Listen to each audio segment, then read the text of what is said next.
Hello everybody and welcome back to my channel and welcome back to another recap for the Real Housewives of Potomac Season 8.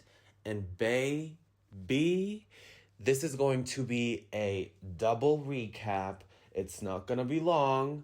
I'm not going to hold you guys because these first two parts had me all the way aggravated once again.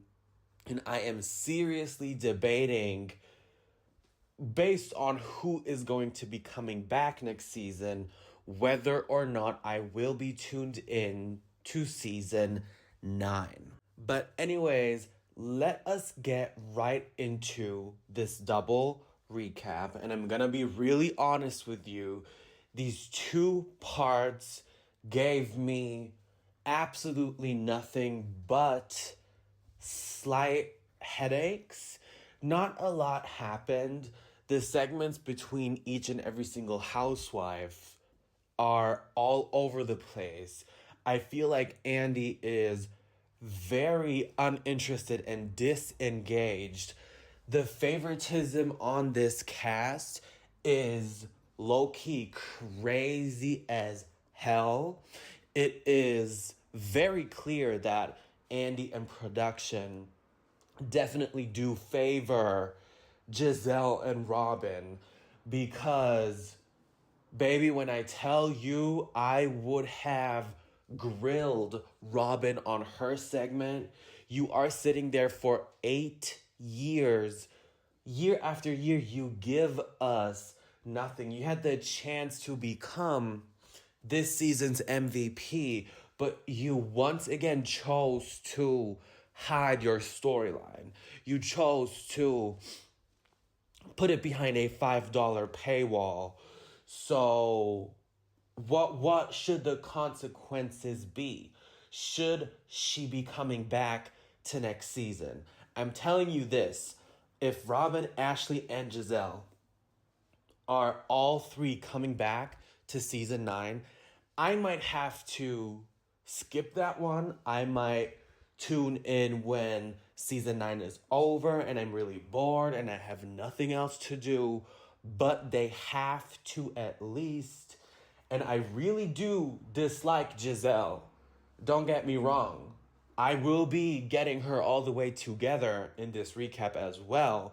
But if we're talking about storylines, please fire Ashley Darby because she gave absolutely nothing, sitting over there all the way at the end of the couch, looking that she does not fall over because her wig was so heavy on the side of her head. And Robyn Dixon also just not answering anything, but then wants to clear up some things that got her confused about Chris, Candace's husband. And y'all, you cannot make this stuff up. Please, if you have not subscribed, subscribe to the Brooke Ashley. She makes flawless recaps here on YouTube. And what's funny is sometimes I do upload, 2-3 hours before her. Sometimes our schedules overlap. And then I go to watch her video and she just embodies 99% of my thoughts. Baby, go over to her channel. She goes scene by scene. I do not have the mental strength and capacity to do that because I would never be getting to the point in my videos would be 3 hours plus long. But anyways, Robyn Dixon, the woman that you are, I hope that one day I will just be as deluded, dumb, and dense as you are, because how dare you sit there and have the ultimate gall and audacity to question someone else's husband and that alleged affair where the woman that made that all up came out and said that she did make it all up. And there are also screenshots floating around that allegedly, hold my breath, allegedly, Gizelle may or may not have put her up to it. And baby, let's quickly talk about Gizelle Bryant, because you do not possess the vernacular to read. Have y'all ever noticed that Gizelle, all she does is scream like a 8-year-old child and repeat her word after word with the tears, fake tears? Baby, come up with a cohesive sentence that makes sense that you can throw at one of your castmates. So the wordplay is going back and forth like a tennis ball, okay? Because that is how it is supposed to be. Not you having a scrunched up face, a stone face, and just repeating words and sitting there looking all constipated. No, ma'am. And also, how can you sit there and be mad at your castmates showing you compassion that your father passed away? And the segment that I did like was Gizelle's when she was talking about her father, because she did say she lucked up on the father department. And I have to agree, he definitely seemed nice. May he rest in peace. Condolences go to Gizelle and her family. But, are you crazy to sit there and say, well, Candace even cries when it's not about her? Not about her, girl. She's obviously just showing you empathy for the loss of your father. Are you that dumb? How was Gizelle a first lady of a church? That will never, ever enter my mind. I will never be able to understand. If you hear rumblings in the background of this video, I am preparing dinner because I do not care if this video is that put together. I mean, I gave myself a good 10-day break because I was just burnt out from the first part and the second part, and I am hungry. So, excuse me if you hear some noises in the background. I will try and keep it at a low. I said that as I just poured myself pasta in boiling water. But, child, anyways. How can you sit there and be mad at compassion? How can you sit there and be mad at empathy? I mean, can't you just... You don't even have to acknowledge Candace. Just sit there and say nothing if you're that pressed. Or sit there and give a half smile and nod, or a thank you, Candace, or a thanks. Is it that hard? Is it really truly that hard? But we now talked about Gizelle and Robyn. I have to give kudos to Karen and Wendy and Candace this reunion. And even Nneka. Nneka has been doing the Beyonce mute challenge, but, in the iconic words of Carlos King, but she even is on the side of let us bury these dry and stale ass beefs and move the F forward. Is it truly that hard? See, I get aggravated when I talk about the show. It is disturbing almost to see how unable some of these women are. And Wendy, baby, Dr. Wendy, you will always be famous. Dr. Wendy, they will never make me hate you, regardless of what her family may or may not have done to Nneka with the calls, with the shady message, allegedly or not. They will never make me hate Dr. Wendy, because she brought it to the point that some women on this couch do not have the range to discuss the colorism conversation that was tried to discuss last season on the season 7 reunion. Some just do not have the mental that mental, thing to do so. And I am losing brain cells as we speak. That is why I may sound slow to you right now, because I'm just trying to wrap my head around the fact that Robyn really sat there and cried and said, y'all were accusing me of being colorist, and just because I'm arguing with a brown girl and this and that, it is not, because you can argue with brown, blue, yellow, purple, white, everything that you want to. It is just the way that you, for example, show and give grace to someone that is of the complexion of Ashley and Karen, and then the hatred that you bring to someone of the complexion like Candace and Wendy. Does that make any sense to you? And this is a non-black person trying his best to explain this. Obviously, I am not in the direct position to know about this, but it does not keep me from listening to someone like Dr. Wendy or Candace or Karen when they speak about this matter. It does not keep me from keeping my eyes closed and thinking that everything is black and white, and not acknowledge the range in between and the perks and maybe even consequences that come, sadly, with these ranges in between, if that makes any sense. So, Robyn, please don't come back. I really hope that production is going to, I don't know, make something happen, at least demote her.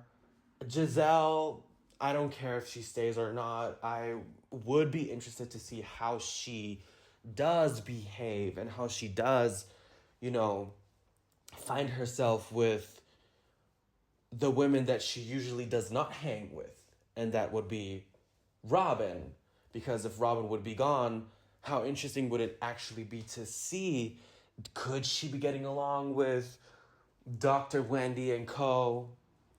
We might never find out. We might find out in the next season. I don't know. Ashley Darby, I have nothing else to say. You sitting there all smug about, I wasn't behind that $2 million lawsuit. Girl, it is such a coincidence that the same time that Candace was sued, you moved into that new house of yours. So I'll leave it at that. And you talking about how only time will tell if Candace and I, will be eventually doing TikToks in the middle of the night and be all friendly together. Nobody, in the iconic words of the YouTuber, the Brooke Ashley, in the iconic words of her, nobody is checking for you, Ashley. No one gives a flying fuck. And I mean this with all due respect. Ashley's a beautiful woman, but that's it. You are still scrubbing that old, dusty, Sesame Street looking man's feet every night for that monthly allowance that he gives you. Please keep doing that.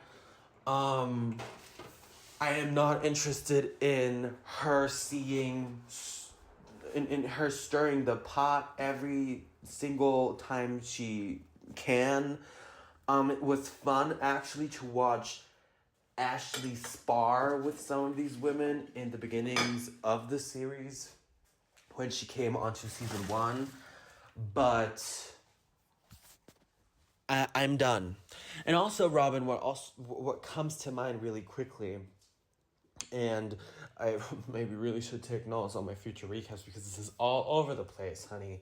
But you said that pretty much you would let everybody know that the only way that colorism was brought onto the show is because Candace and Wendy talked about it and pretty much accused them. Did you forget how bitter you were that Miss Katie Rost on season 1 got you all the way together about you being very close to white proximity, Gizelle too, and you were so mad that Katie couldn't answer the "what will your children check one day? Jewish, black, other?" And Katie give you a perfect Dorit Kemsley-ish answer that you probably did not expect. I am black, I am Jewish, I am every single one of these things. I am a child of the world, and please get with it or leave. There's the door. You brought the colorism conversation on the show. You and Gizelle were so obsessed with the racial identity of Katie, with her not being quote unquote black enough. How dare you switch that to Candace and Dr. Wendy just because it's season 1? Nobody forgets. Nobody, and especially not Bravo fans, are sitting here and denying what really went down. But yeah, anyways, that was pretty much it with everything that I have to say about this reunion so far. To be honest, Andy is really disengaged. He's giving very much, I'm bored with this. And I don't like the way that Candace and Wendy are targeted at this reunion. I don't like the way they are spoken to. I don't like the way they need to answer for everything when the people that should be answering for at least something are the ones that do hide their storylines. And I'll pretty much leave it at that. I also loved the way Karen did gather Robyn all the way at the beginning of this reunion. Karen does not miss a beat when it comes to coming for Miss Robyn Dixon, honey. She always makes it known that she does, will, and has not seen or ever will see it for Miss Robyn Dixon. And it is so, so incredibly sad because let me tell you this, but first let me take a sip of my coffee.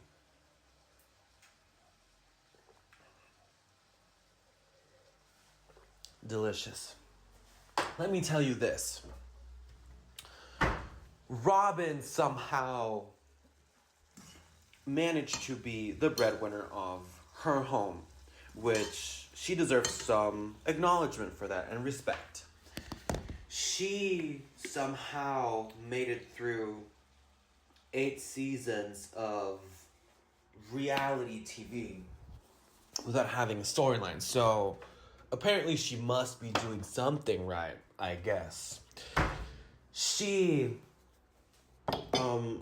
has, I guess, multiple businesses. I'm not that familiar with every single one of them, but it seems to me that Robyn financially worked her way up, and it takes a smart individual to come back from a financial situation that she was in, which is nothing that needs to be looked down upon, looked down on. I have empathy, I have compassion, and the thing is, Robyn is a beautiful woman. I just really wish that one day she could see how disrespectful her man is, and instead of her choosing to thug it out, as she said in her words, she could just see how much better she could have. She could see how much better of respect, love, and just human decency she could get from other people instead of Juan. Because one, your wife gets a 6-figure check, probably a good $600K, and you cannot even sit there, in the words of Wendy, and say, baby, I will not let you be the brunt and let you take the brunt of everything that I have did in this constellation in our marriage. I will be there for you. I will be sitting here for you. I will answer to questions. I will stick up for our collective. I will stick up for our family. I will do what is right. But I think once Robyn definitely gets that, I have a comeback plan. Hey, Robyn, drop into my DMs. I will be setting you all the way up. What Robyn should do is she should thug it out with her husband for another year. And at the end of season 9, just before they wrap up filming the reunion, she should announce that she is divorcing Juan Dixon. And then she should be coming back to the show, season 10, apologize for all the dumb shit that she has said to people like Karen, Wendy, and Candace. Make her come back and have her redemption arc, and let us see how interesting Robyn could actually be if she just looked in the mirror and realized what a baddie she could actually be. But yeah, I'm so sad that Candace is leaving the show, but I did definitely clock when she said, I'm out, when Gizelle said, get out of here. That was definitely the moment that Candace decided to quit the show, where she said, you know what, all my other endeavors, cover my bills, give me some extra cash, let me live my opulent lifestyle that I want to live. I still have Mama D on the back of my shoulders and Chris. Maybe it's time to take a mental health break. So that was definitely the moment where she decided, you know what? Shout out to everybody. I definitely had some fun, but it's over for now. And it's going to be sad. It's going to be different. She's been on the show for 6 seasons. I worry a little bit for the future of the franchise, but we will see. We will see.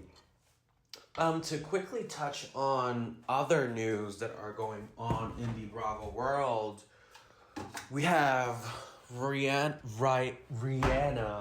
never know how to pronounce her name, thinking that Morgan Wade and Kyle are lesbians, saying that Monica Garcia should be coming back to the Real Housewives of Salt Lake City. And what else happened? Portia allegedly brought armed security to the home of Mr. Simon Gubadia to get her things. Nene and Portia are still probably beefed up.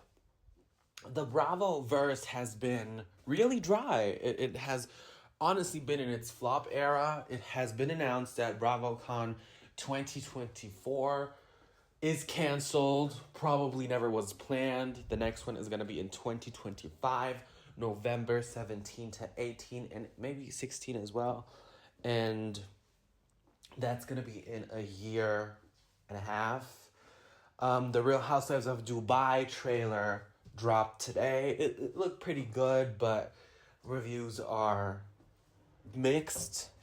And still no freaking Real Housewives of Atlanta cast announcement. Portia was in favor of Ming Lee joining the show.